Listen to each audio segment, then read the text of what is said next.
नमस्कार. आज आपण 20व्या श्लोकाचा अर्थ जाणून घेणार आहोत. 15व्या श्लोकामध्ये आसुरी प्रकृतीच्या दुष्कृती लोकांनी भगवंताला न भजण्याची गोष्ट व 16व्या पासून 19व्या श्लोकापर्यंत सुकृती पुरुषांनी भगवंताला भजण्याची गोष्ट सांगितली आहे. आता सुकृती असूनही जे कोणी कामनेला वश होऊन आपापल्या प्रकृतीप्रमाणे इतर देवतांची उपासना करतात त्यांच्याबद्दल भगवंत सांगत आहेत. श्लोक 20. कामैस्तैस्तैर्हृतज्ञानः प्रपद्यन्तेऽन्यदेवताः तन्नियममास्थाय प्रकृत्या नियता स्वया. श्लोकाचा अर्थ: त्या त्या भोगांच्या इच्छेने ज्यांचे ज्ञान हिरावून घेतले आहे असे लोक आपापल्या स्वभावाने प्रेरित होऊन निरनिराळे नियम पाळून इतर देवतांची पूजा करतात. तै या शब्दाचा दोनदा उपयोग करून असे दाखविले आहे की अशा प्रकारे सर्वांची कामना एकसारखी नसते. त्या भोग कामनांच्या मोहामुळे मनुष्याला हा विवेक राहत नाही की मी कोण आहे, माझे कर्तव्य काय आहे, ईश्वर आणि जीव यांचा संबंध काय आहे, मनुष्य जन्माची प्राप्ती कशासाठी झाली आहे, इतर शरीरांपेक्षा या शरीराचे वैशिष्ट्य काय आहे व भोगांना न भूलता भजन करण्यामध्येच आपले कल्याण आहे. अशा प्रकारे ही विवेक शक्ती मोहित होणे म्हणजेच कामनेमुळे ज्ञानाचे हरण होणे होय. त्या अर्थात या लोकाच्या आणि परलोकाच्या कामनांनी ज्यांचे ज्ञान झाकले गेले आहे, आच्छादित झालेले आहे. तात्पर्य: परमात्म्याच्या प्राप्तीसाठी जे विवेकयुक्त मनुष्य शरीर मिळाले आहे त्या शरीरात येऊन परमात्म्याची प्राप्ती न करता ते आपल्या कामनांच्या पूर्ती करण्यातच व्यस्त झालेले असतात. संयोगजन्य सुखाच्या इच्छेला कामना म्हणतात. कामना दोन प्रकारची असते.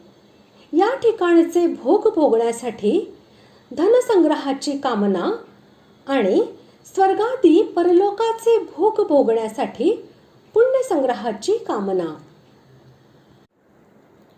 विवेक झाकला गेल्याने त्यांना हे समजूच शकत नाही की ज्या पदार्थांची आपण कामना करत आहोत ते पदार्थ आपल्याबरोबर कोठपर्यंत राहतील आणि आपण त्या पदार्थांबरोबर कोठपर्यंत राहू शकू.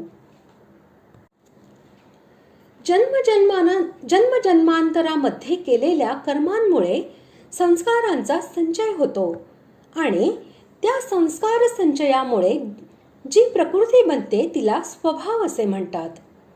प्रत्येक जीवाचा स्वभाव भिन्न असतो.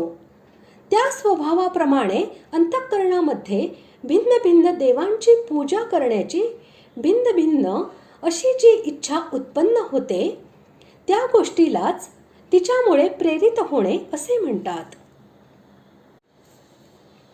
ते नियम धारण करून अन्य देवांना भजणे म्हणजे असे की सूर्य, चंद्र, अग्नी, इंद्र, मरुत, यम आणि वरुण इत्यादी शास्त्रोक्त देवांना भगवंतापेक्षा भिन्न समजून त्या देवांच्या केल्या जाणाऱ्या उपासनेमध्ये उद्देशाला अनुसरून जप, ध्यान, पूजन, नमस्कार, न्यास, हवन, व्रत, उपवास इत्यादींचे जे भिन्न भिन्न नियम आहेत ते नियम धारण करून मोठ्या सावधपणे त्यांचे चांगल्या प्रकारे पालन करीत त्या देवांची आराधना करणे म्हणजेच ते नियम धारण करून अन्य देवांना भजणे होय. कामना व इष्टदेव यांच्या भिन्नतेप्रमाणे पूजा इत्यादींच्या नियमांमध्ये फरक असतो. म्हणून ते या शब्दाचा दोनदा उपयोग केलेला आहे. याबरोबरच आणखीही एक गोष्ट आहे. भगवंतांपेक्षा देवांना वेगळे मानून देवांची पूजा केल्यामुळे ती अन्य देवांची पूजा होते.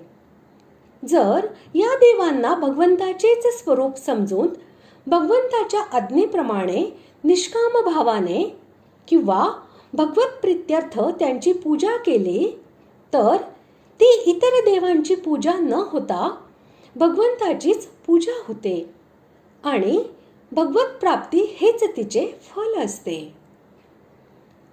अशा प्रकारे आज आपण 20व्या श्लोकाचा अर्थ जाणून घेतला.